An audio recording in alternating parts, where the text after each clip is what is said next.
you need 2 syringes. One's going to be for your waste, one's going to be for your sample, and then we have another syringe that we've pulled normal saline off the bag so we can clean the system and make sure it's free of any blood. So before you get a blood gas, you're always going to do your vent check your patient's vitals, all that. And obviously there's blood in the line right now, so let me clear that out real quick. You said check for no, but isn't that those bubbles? Yeah, it's just because of the fake arm here. Alright, so the easiest thing to do, especially if your patient has a lot of lines, is to look at what you got here, okay? So, patient obviously has an art line. I'm going to look at the site, make sure it's nice and clean. I'm going to look at the fingers, make sure he has good circulation. So there's no oozing or anything like that.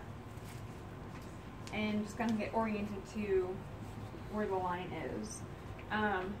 So in the video I showed you, it said place the transducer in, so the line coming from the top is going to the patient, and line coming from the bottom is going to the monitor. So we plug that into the monitor, okay? When we draw from this patient, it's all about positioning the stopcocks correctly. So right now it's off to the hub, okay? So that means fluid is allowed to travel through the line, all right? If I want to draw from that hub, what I simply do is turn this off to the transducer. Actually, before I even do that, I want to take my cap off. If not, I'd have quite a mess. And you want to try and either keep this clean, or a lot of times now hospitals actually have you put new caps on altogether. The same thing with your syringes. You want to put them on some nice sterile gauze or something to keep them clean. Take one syringe and replace it onto the hub. Turn the stopcock away from the patient, and you can see that blood is already starting to fill up. Our guy's very pressurized here. Yes. And a lot of times, I mean, it will fill up like that in a real patient. So, stop. So this is my waste. Okay, so obviously we don't want to run this for a blood gas. We want a nice clean sample. So I simply turn this like this. This can be discarded. I'm going to take another syringe, turn the stopcock off to the transducer, and then draw my waste. And the only reason we have air bubbles is because of the simulated arm. Then I can turn it back off to the hub, and then I have my sample to run my blood gas. Okay? In some cases, especially when you work with babies, you want to give this waste back because every little volume, all their volume is important. Most of the time in adults, they just throw it away. But if we needed to give it back to the patient, we simply could put this syringe back on, turn it off to the transducer.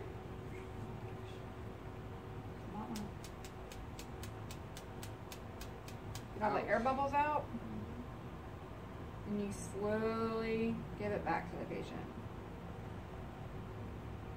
And as you're watching the line, to make sure no air bubbles are there. Turn it back off there. I have my normal saline, clean it, and turn it off to the transducer, go back, the air bubbles out, see how some air bubbles came through. And I can flush my line this way.